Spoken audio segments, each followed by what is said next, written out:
and let us all do we can to build a better future. The evidence is clear. We have a political system in place that is designed to only cater to people who have not emotionally developed since high school.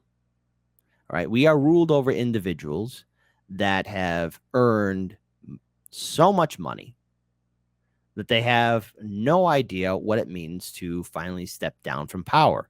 And so many of these old politicians are now showing their age. And these are the people that make decisions for us. But dare I say it now, it's not only the people, these old politicians that are making decisions. They have aides surrounding them that are probably associated with the lobby groups that want these bills passed that are telling them you have to vote this way. Case in point, this video that recently caught everyone's attention. And again, look, these videos are difficult to watch, but here, Dianne Feinstein. This is unusual. This is from Unusual Wales, of course. Great Twitter account. Please be sure to follow them. Today, during a vote, Dianne Feinstein seemed visibly confused and instructed to vote yes by aides. Feinstein, 89 years old, has incredibly unusual trades, over 30 years in Congress. In that time, her net worth is over $200 million. Let's play this. Senator Feinstein. Say aye. Pardon me? Aye. Yeah. Say aye. They're telling her to say aye. She says, yeah. She's not fit for the job. Vote blue no matter who. This is stunning and brave. This is heroic. Listen, Democrats, every time I hear one of you say, oh, you got to vote Democrat, you got to vote Democrat, I secretly have to laugh at you guys because these are your champions. Oh, Dianne Feinstein, so brave. She's a pioneer. No, she ain't. I would like to support a yes vote on this. It provides $823 billion. That's an increase of $26 billion for the Department of Defense. And it funds priorities submitted. Just say aye. God damn it. Yeah, just say aye. Yeah. Okay. Aye. Just Great. aye. Thank you. Yeah, visibly confused. All right. They're like, hey, come on. We have no time for grandstanding speeches. That's what they're saying. If, again, this is a United States senator, 89 years old. But it gets worse. Because, hey, look, because again, you want to see how corporate media is going to talk about it? Let's listen to the fantastic big-brained individuals at MSNBC, and how they spin this story. Today, 90-year-old Senator Dianne Feinstein appeared confused during a Senate Appropriations Committee meeting. That moment happened during a key markup meeting for a budget bill. Clerk will call the roll. Senator Feinstein. Say aye. Pardon me? Aye. Yeah. Just say aye. I would like to support a yes vote on this.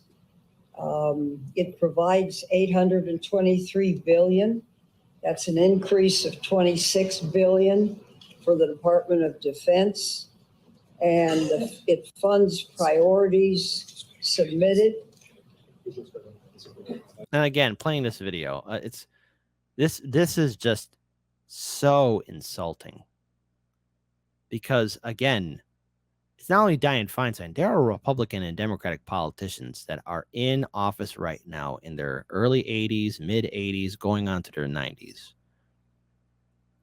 These people are making decisions over our lives. So diehard Democratic voters, diehard Democratic voters, diehard Republican voters. Again, are you okay with this? Do you really think these old people are fit for the job? Like when you go to the polling station, you know, and you cast your vote, like, do you really feel good about yourselves after you vote one of these old dinosaurs back into office again? Like, how many of you really do believe that these old politicians have your best interest at heart? Or is it just a participation trophy that you're voting for your political party because you like to follow orders? this says a lot to me, especially as Democrats and Republicans keep on voting these old people in office again, over and over. It really says a lot to me about the mindset of Democratic and Republican voters. Like, you are okay with this? Really? Yeah, just say aye. Okay, just Great. aye. Thank you. Senator Durbin, Senator Reed. Aye. NBC's Julie Sirkin is on Capitol Hill for us. Julie, put that into some context for us. And as Okay, I'll break it down to both of you. She's a senile old bat. She's got to go. And yes, I'm being mean, but come on. most people who are watching this know, there have been some questions previously about Dianne Feinstein's illnesses that kept her out of the Senate for some time. Yeah, and we're talking about this generation of aging lawmakers with Senator Mitch McConnell's moment yesterday. Now, Senator Dianne Feinstein, who's 89 years old, who was, as you know, Chris, out of the Senate for a period of months when she was battling shingles. She had some complications from that earlier this spring. And since she's been back, I wish I could say this moment that we saw today in the Appropriations Defense Subcommittee was the first that we've seen of this, but it's not. She's can't answer some questions from reporters. She's had a few of these confusing moments. The Senate officials even going as far as trying to stop reporters from getting an accurate picture of her capabilities and how she's doing mentally as well. So this was a super awkward moment, to put it lightly, today in this committee. It actually happened twice. That first moment that you saw on your screen where the chairwoman of the committee, Patty Murray, had to step in and sort of tell her, just say aye. You don't need to explain your vote. Yeah, okay. But see, here's the thing, MSNBC. You know, maybe you should look into, I don't know, why the hell the military industrial complex is getting this huge budget. You know, I'm not telling you how to do your job, you know, but I guess your producer said it's okay to say that, Dianne Feinstein sure is struggling, you know. I mean, come on, we all saw it. I knew she wasn't fit for the job when I found out about her age, but I was once again shown by the media, you big brain people at corporate media, when Dianne Feinstein was brought back into Congress in her wheelchair, and people cheered like, oh, yay, look, there she is. She doesn't know where she's at. She's probably crapping her pants right now. She's got to go. She's got to leave. Just doing a simple roll call vote in this moment. They were considering other bills as well. It happened moments later where she mistakenly appeared to say no on a bill that she meant to vote for. Another Democratic senator leaning in her ear during that moment, and she quickly switched her vote. But this just all brings into question again of the aging lawmakers we have. She's nearly 90 years old. We know that she is not going to seek another term, but she has been facing pressure from her Democratic colleagues, most namely Congressman Ro Khanna, California representative in the House, who publicly called on her to step aside, to resign, to make room for some new generation of leadership in her position, one that she's held for decades. And surely it was remembered for a legacy of making crucial accomplishments, but now unfortunately tainted by some of these health issues that she's having. Julie Sirkin, thank you. It really says a lot about the Democratic Party that they are not going to force her out of office or force her to resign. She's got to go. Democrats, but do you want to know why? Do you want to know why they're not going to let her go? It's because it's been reported that a certain politician who's also in her 80s, very old, that her daughter is taking care of Dianne Feinstein. You know her, you love her. Her name is Nancy Pelosi. Nancy. But hey, it's not only Democrats. They vote blue no matter who. I'm going to talk about a Republican too. We got Turtle Boy, Mitch McConnell.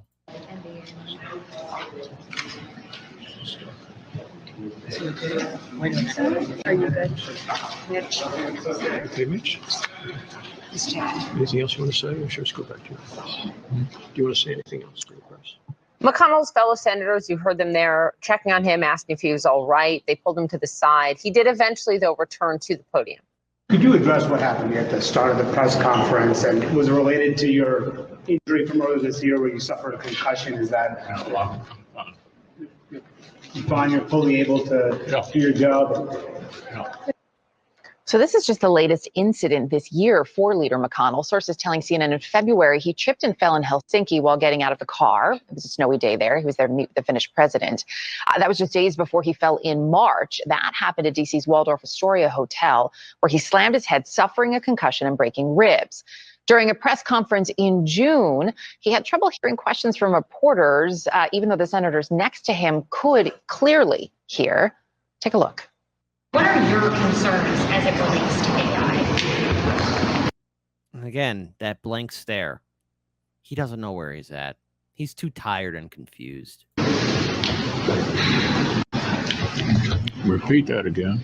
On AI, are you concerned at all about artificial intelligence, and what are your concerns related to that? How should Congress address it? What is my concern about? Artificial intelligence. Oh my God, you guys are so pathetic. Jesus Christ, they gotta go. And again, the new generation, it's going to be a new generation of scumbags. They're click, copy, paste versions of the old guard. AOC will be just like Nancy Pelosi. Okay? Same thing as these Freedom Caucus Republicans. They'll be just like Turtle Boy Mitch McConnell or Lindsey Graham Cracker, okay? They're going to be the same. Nothing's going to be different. About what? I had a hard time hearing your voice. I'm sorry. On artificial intelligence? AI? Yeah. Yeah, well, I think everybody's concerned about AI. Earlier this month.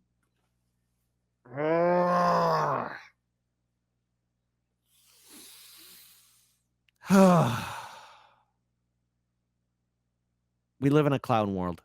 McConnell tripped and fell at Reagan National Airport in Washington, D.C. while getting off a plane. Yesterday, as you saw, he abruptly stopped speaking mid-sentence while at the podium. Let's get to CNN congressional correspondent Lauren Fox. Obviously, everyone first wants to know how his health is, how he's doing. And then there is the question that Manu posed to him, are you able to do your job, to continue like this? Yeah, and he said repeatedly yesterday that he was fine. He also said that later in the day, as he left his office, it had been several hours since the incident, and as he departed for part of the day, he was telling reporters that he got sandbagged, trying to make a joke, saying that the current president called him actually to check on him. Here's McConnell. The president called to check on me. I told him I got sandbagged. God, these old dinosaurs are laughing and dancing and having parties while the rest of us are struggling to make ends meet. These are our leaders, Republican voters, Democratic voters. Why do you support these people? I mean, seriously, do you like getting smacked around? Because I'm starting to wonder about the American people. Like, how tough and self-aware of your surroundings are you really? Because the fact that Americans have been voting these people in office time after time and being okay with getting screwed over, it says to me that the American voter is effectively okay and obedient to follow orders. You know, all this talk about, oh, we're strong. I'm self-reliant. No one tells me what to do. I vote Democrat and Republican, and they do nothing for me. I mean, come on. This is beyond pathetic. You are legitimizing these old people who are stealing from you and who are also doing insider trading. Hey, I guess, hey, the American people, we are responsible for this, and we got to pull the plug. Literally. Oh, nice. How are you feeling now, sir? How are you feeling now? I'm fine. Have you seen a doctor? Are you going to see? Any idea what happened? Huh? Any idea what happened? I'm fine. That's good. Dehydrated? Gotta watch those sandbags. And all we know about what happened yesterday is what his office is telling us, that he got lightheaded, that he had to step away for a moment. And then when he came back, his office points out he was able to answer a series of questions very succinctly, able to continue on with the press conference, which he did. He took a series of questions, not just on his health, but also on the impact of impeachment on the country and on the Republican Party. So their point is that he's totally fine. But as you point out, there have been a number of incidences over the last several months, and he has been asked about his political future. Our colleague Manu Raju back in May sat down with him for a story on the U.S. Senate map and taking back the Senate. And he tried to sort of push McConnell at that time about what his political future was. McConnell didn't want to get into it, didn't want to answer the question, saying just that this was not an interview about his political future. So obviously there were a lot of questions about what happened yesterday. He did not answer repeated questions about whether he saw a physician. His office did not answer those questions. So we just are going to continue pressing to get more information on how the senator is doing, what his health status is, and of course that larger looming question of does this affect his ability to do the job? The answer is yes. All right, we suffered through enough of CNN. Let's be 100% honest with ourselves. Dianne Feinstein is not fit for the job. Mitch McConnell is not fit for the job. None of these old politicians are fit for the damn job. Here, case in point, let's look at our current president, Joe Biden, for example. He's no longer climbing up the big steps on Air Force One.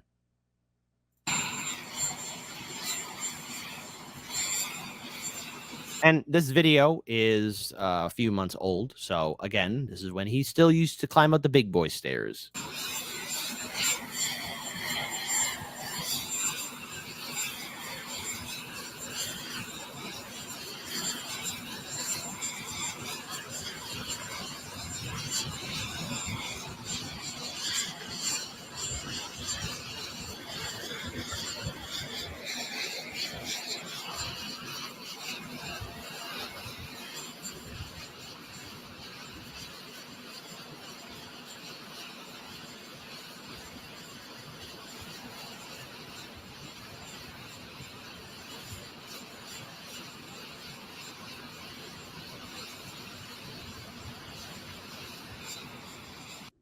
It's a good thing he didn't fall backwards. My God.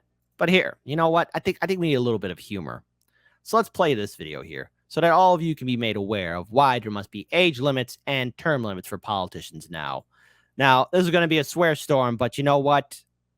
I have to agree with everything that's being said in this video. Enjoy. The top 10 oldest motherfuckers in the United States Congress.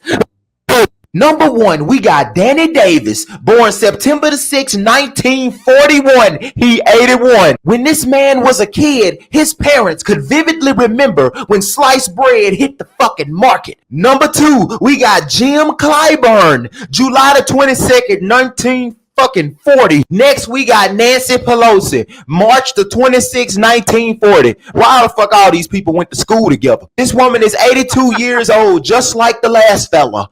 Why the fuck is they in Congress? Now, again, I don't want, like I said, he's keeping the mic very close to his mouth. I would say keep it far away. Sharing stories about life before television. And this woman don't even look like she ate it, man. This that damn baby juice. I'm telling you. Next, we got Stint. But hang on. I want to fast forward just a little bit. Let's go right here to these older politicians. These last two, bro. Chuck Grassley. He's 89 years old and 5 months. This man was born in the winter of 33. Describing his birth even sound like I'm reading some shit from the fucking Oregon Trail. Where he leading us? Oh, and this shit right here. Dianne Feinstein, born in the summer of 33. This motherfucker is 89 years old and 8 months. Our country is literally being ran by bones. You cannot make this fucking shit up. Can't argue with him. However, I would give one constructive piece of advice. Maybe keep the mic further away. But nonetheless, I agree with his righteous fury. He's not wrong. We have a country that's being ruled over us by people who are from an America that's long since gone. Many of these politicians are incapable of leading us through this modern era of digital technology. They are guided by aides that tell them how to vote and not explain why they're voting. They are guided and ruled over by people that tell them which button to push and how to vote yes or no on a certain bill. If this doesn't enrage you, I don't know what else to tell you. But to us, the American people, We have got to stop contributing to this neoliberal nightmare. These politicians, the reason why things are so bad right now is because of these old dinosaurs.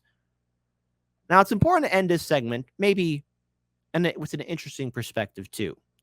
Because I got a clip from Case Study QB, and again, please be sure to follow Case Study QB, where Fox Business starts discussing the issue of old politicians. And he even brings up our good friend Bernie Sanders. And look, Bernie Sanders is 81 years old.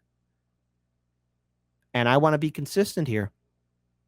All these old politicians, from the Democratic lawmakers to the Republican lawmakers, they have got to go.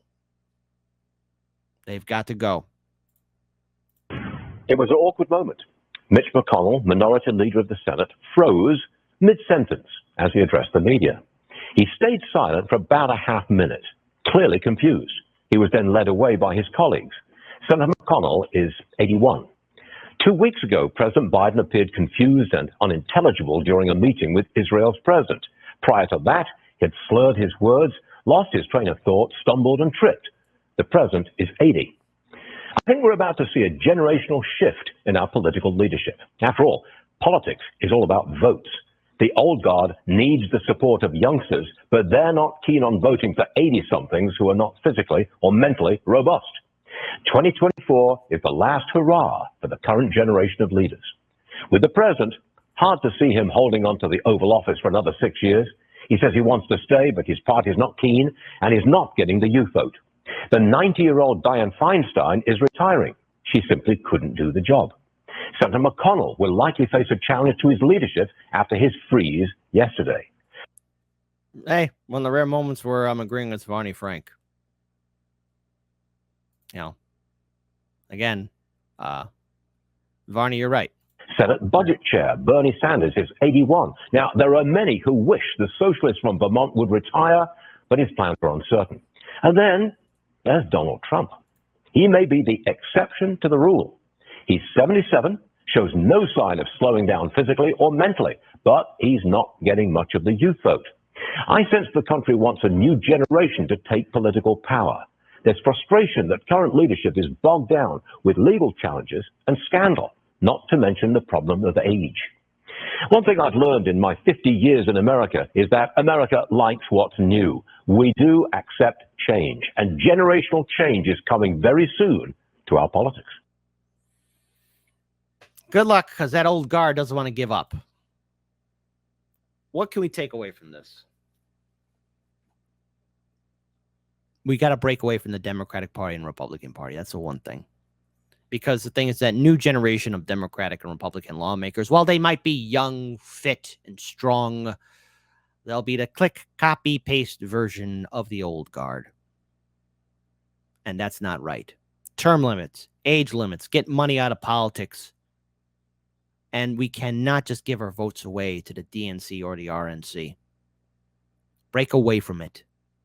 Because we'll be repeating the cycle over again of electing the same politician into office until that new guard that replaces the old guard becomes the new old guard that refuses to give up power. We must break away from it.